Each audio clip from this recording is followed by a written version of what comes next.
I used to believe that silence in marriage was the most terrifying thing, until I learned that words spoken without shame, without hesitation, can cut far deeper.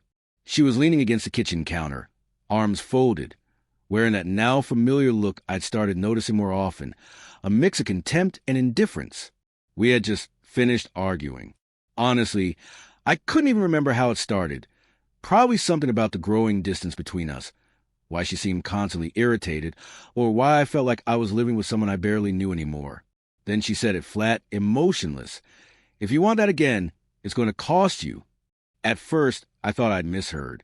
I stared at her, waiting for a grin, a sarcastic laugh, some indication that she was kidding, but her face didn't change. She didn't flinch. She went on. "I've given more than I've gotten in this marriage. You've had my body, my time, my energy. I've earned the right to ask for something in return. I'm not giving myself away for free anymore." It wasn't anger that silenced me. It was a calm, transactional tone she used, like she was laying out terms for a deal. She couldn't even see how devastating that was. She poured herself a glass of wine like she hadn't just hollowed out the very foundation of our relationship, sat down, scrolled through her phone like this was normal now. I left the room, not in a fury, but in something quieter, something final. Something inside me shifted, not with a bang, but with the soft click of a door closing in the back of my mind. Whatever part of me had still been trying to fix this, to hold it together, stood up and walked away. That night, I couldn't sleep. I lay next to her while she slept peacefully, like nothing had happened. I stared at the ceiling, my mind replaying the years. Every birthday I planned, every leaky faucet I fixed, every time I rubbed her back when she was sick, supported her when she lost jobs, stood by her when her mother got cancer, and yet none of it seemed to matter now. Now, I apparently owed her, emotionally, physically, even sexually. How did we end up here? I kept asking myself. But as I thought about it, the truth emerged. She hadn't suddenly changed. She'd been moving this way for a long time. I just hadn't noticed. The next morning, over coffee, she didn't say a word about the night before. Just scrolled through her shopping app, sipping slowly. Her cart was full. Heels, jewelry, a designer coat, over $1,300 worth. Then she looked up and asked, "Can you transfer me a few hundred this week? I need to pick up a few things." I didn't answer, not because I was confused, but because I finally saw it clearly. This wasn't a marriage anymore. It was a contract I never agreed to. Later that day, while I was at work, I got an email notification. Invoice received from Sasha Art, emotional labor and lost time, $2,000. I thought it had to be a joke, but it wasn't. The attached note read, "Since you don't understand my value, I figured I'd start billing you for it. Fair is fair." I laughed quietly, bitterly, not because it was funny, but because the quiet switch in my mind from the night before had just flipped for good. If she wanted to put a price on love, affection, connection, fine. But she was about to find out I don't pay for respect, not in my own home. And I was done begging for what should have been mutual all along. I didn't respond to the invoice. I didn't argue. I just left it hanging, like so much else in our relationship, hollow gestures pretending to mean something. And then I stopped doing all the little things she never thanked me for, car maintenance, bill reminders, coffee in bed. I didn't slam on the brakes. I just let go of the wheel, let the momentum die on its own. I watched her that week, really watched her. The way she left dishes in the sink until they reeked, the way she ordered delivery night after night, and called it productive, how she labeled me controlling any time I asked about our finances, but had no issue asking for my card when hers maxed out. One morning, I caught her giggling at her phone. She didn't see me behind her in the hallway. I leaned in just enough to see the screen. She was texting someone named Derek. It wasn't scandalous, not outright, but it was flirty. Too flirty. Still, I didn't react, just stored it away. Later that day, she sent me a voice memo. "Hey, babe, been thinking. Since I've been handling the emotional side of the relationship so long, maybe it's time we rebalance. Like a monthly appreciation stipend or something." An appreciation stipend. I played it twice. Not because I doubted what I'd heard, but because I wanted to hear the confidence in her voice, the self-satisfaction. That night, I pretended to be too tired for dinner. She didn't care. Ordered sushi for herself, posted online with a caption, "Date night with the best company. Me nail polish and mood lighting." The next day, I quietly moved some funds out of our joint account into a private one, just enough to soften the blow when things eventually fell apart. The day after that, I reached out to Andrew, a lawyer I trusted. Nothing official, just early conversations. He'd helped men in my position before. Then came the moment that confirmed it all. Saturday morning, she thought I was out running errands. I'd actually parked a block away and walked back to the house to grab some work documents. But as I opened the door, I heard voices upstairs, hers and a man's.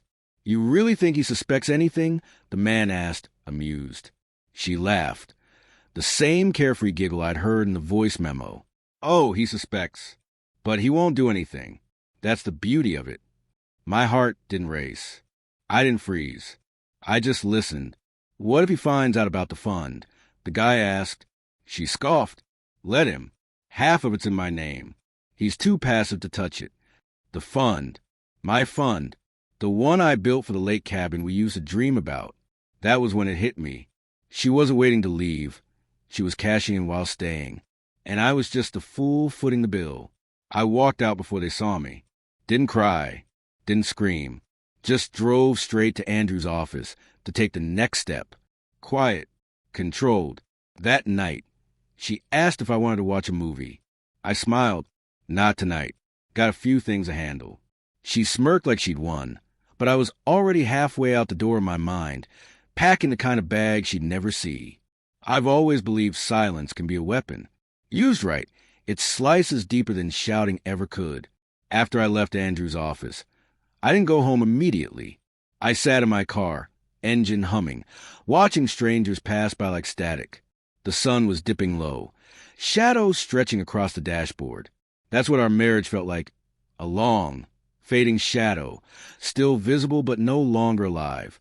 I went home like nothing had changed. She was on the couch with a glass of wine in one hand and TikTok in the other. TV on mute. She looked up and said, "You're back." That was it. Not, "How was your day?" Not, "Where were you?" Just, "You're back." Like I was mail being delivered. I nodded, walked past her. That night, while she slept with her silk mask on and one leg thrown across the bed like a queen, I got to work. I pulled her old laptop from the office drawer.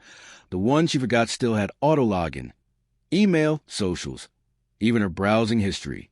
She tried to delete some of it, but not well. What I found wasn't shocking anymore. Spa bookings, designer brands, influencer nonsense, high-ticket items. It was all confirmation, proof of what I already knew.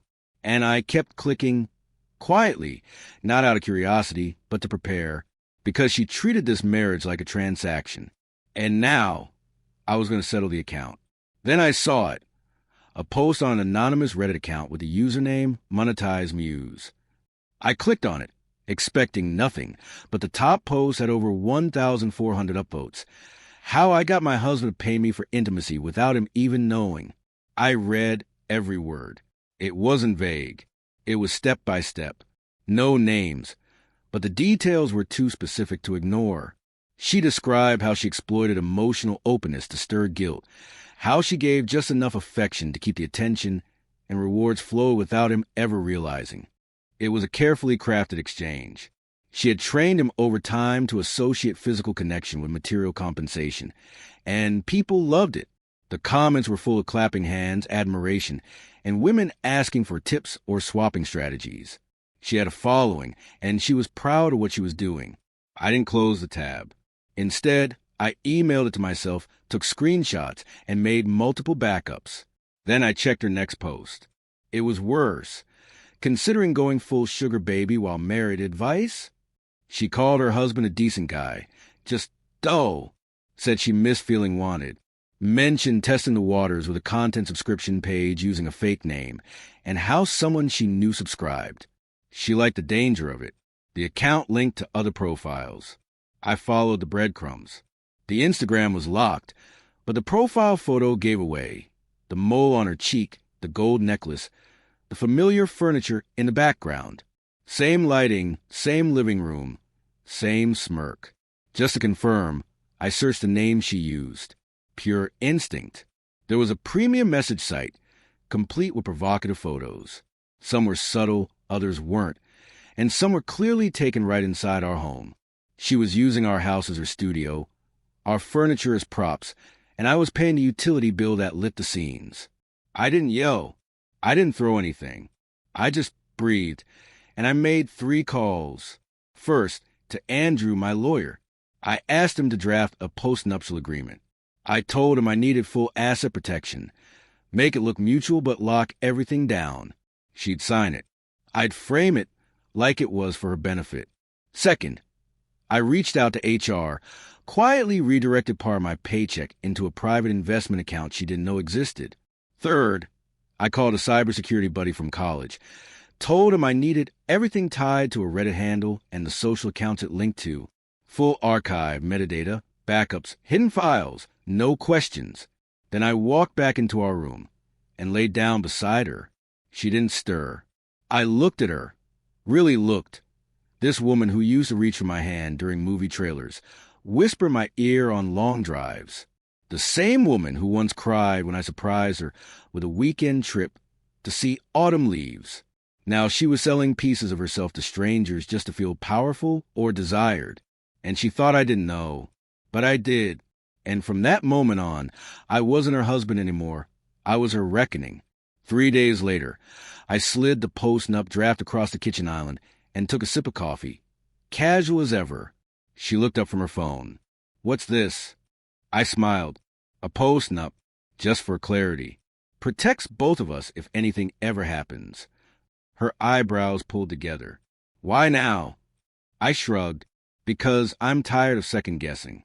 You've been talking about imbalance lately, giving more than receiving. This just puts everything on equal footing. What's mine stays mine. What's yours stays yours.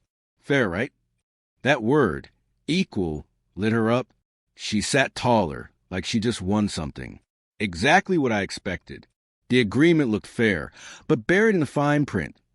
My retirement accounts untouchable, my investments shielded under a premarital umbrella. Any debt she took on from that day forward, hers alone. She flipped through the pages, barely reading. Her ego drowned out any suspicion. "Should I have a lawyer look at this?" she asked. I shook my head. "Only if you don't trust me." She paused just for a second, but that pause told me everything. Then she smiled, grabbed a pen, and signed. Her signature curved across the page like a flourish of false confidence. That night, I moved every cent left in our joint accounts into the protected vault Andrew had set up. It wasn't hidden. It wasn't illegal. It was reclassified. She had just signed away her access. Next came cleanup. I wiped browser histories, cleared our shared devices, scrubbed all traces of the Reddit and other social accounts from anything tied to our network. I'd already saved what mattered. Screenshots, posts, transaction records, metadata. Printed them. Stored them in 3 separate places. Everything I needed, and she had no idea. Not yet, but she would, because I wasn't just her husband anymore. I was the lesson she never saw coming. I wasn't going to be the kind of husband who let the truth slip through his fingers. All that remained was the performance. I waited for the right night. Friday, the kind where she poured 2 glasses of wine, but drank them both, where her phone lit up with texts and her screen was filled with luxury handbags. I walked in casually, holding a manila folder in one hand, my phone in the other. "Hey," I said, tossing the folder onto the coffee table. She glanced at it, brow raised. "What's this?" "Proof," I said, sitting across from her, "that I know everything." She froze. Page 1. A screenshot of her Reddit post, the one with over 1,400 upvotes. She blinked. That could be anyone. Page 2, metadata. Page 3, the IP addresses all matching. 4th page, payment logs from a site linked to her alternate account. Final page, a photo she took in our bathroom, the one with a distinctive bath mat her sister gifted her. Timestamp was clear in the mirror. Her face went pale. She reached for the folder. I stopped her hand, gently, You don't need to go through it. I know it by heart. Silence. Dense. Echoing silence. I leaned in slightly. You taught strangers how to manipulate guilt, how to train people into giving affection for profit. You turned our marriage into a machine. You push a button and you get what you paid for. She opened her mouth, but no sound came. I kept going, steady and calm. I didn't stay because I was blind. I stayed to see how far you go when you thought I wasn't looking. Her lips finally moved. You went through my... No, I cut in. You made it public. You turned our life into content. I just gathered the receipts. I stood and placed a small envelope beside the folder. What's that? Her voice cracked. A copy of the post-nup you signed, and the withdrawal slips from our shared accounts. I didn't wait for her reply. I went upstairs, packed a bag, and loaded it into my truck. No slamming doors. No shouting. I wasn't running. I was done. Done begging for respect in a house I paid for. She followed me to the front door. Where are you going? Her voice was small now, almost unfamiliar. I met her eyes. You started charging me for love. I'm just closing the tab. Then I walked out. Not for the night. Not for a breather. For good. I didn't glance back. Not because I didn't care, but because I had given more than anyone with self-respect ever should. I gave grace, forgiveness, patience, and she spent like it came with a discount code. I stayed with a friend while the legal part got handled. Andrew filed everything quickly. The post-nup made it clean. The evidence was solid. Certified. She didn't contest. Not after that folder. Not after realizing I wasn't bluffing. Her last message to me was short. Can we at least talk? I never replied. I didn't need to. My closure came the moment she decided affection had a price. 2 weeks after the divorce, she moved out. 3 months later, I sold the house and bought a modest place outside the city. Smaller, quieter, peaceful. Now when I speak, there's no echo. No invisible bill attached to my kindness. Just peace. Just honesty. Sometimes I think about her, not with bitterness, not even with sorrow, just with understanding. She turned intimacy into accounting. She saw love as a transaction. She forgot that if you treat someone like a paying customer, they'll eventually walk out. I did, and I didn't look back. Still, there was another version of the story. One where the night she signed the post-nup, I tore it up, told her what I knew, asked her to change, pleaded for truth, for the woman I once thought I loved. Maybe she would have cried, said all the right words. We might have tried again. Therapy, rules, resets. But deep down, every touch would have felt purchased. Every kiss, a bargaining chip. Every I love you would have needed a footnote. And eventually, I have woken up one day lying beside her, soul worn thin. Not from noise, but from silence. I've imagined another version, too. The night I overheard her with that man, I would have walked in, sat them both down, laid the folder on the table, let her speak. Let her explain everything in her own words, if only to hear the depth of her lies. Maybe she would have confessed, maybe laughed, or cried, not because she was sorry, but because she realized she lost the audience she thought would never leave. Then I would have stood, taken off my ring, and dropped it into her wine glass. Let it sink. No yelling, just that sound, and then silence. But that's not how it happened. The real ending was cleaner. I left without offering another second of my voice. She thought love could be charged by the ounce. I reminded her, love isn't priced, but it can be lost.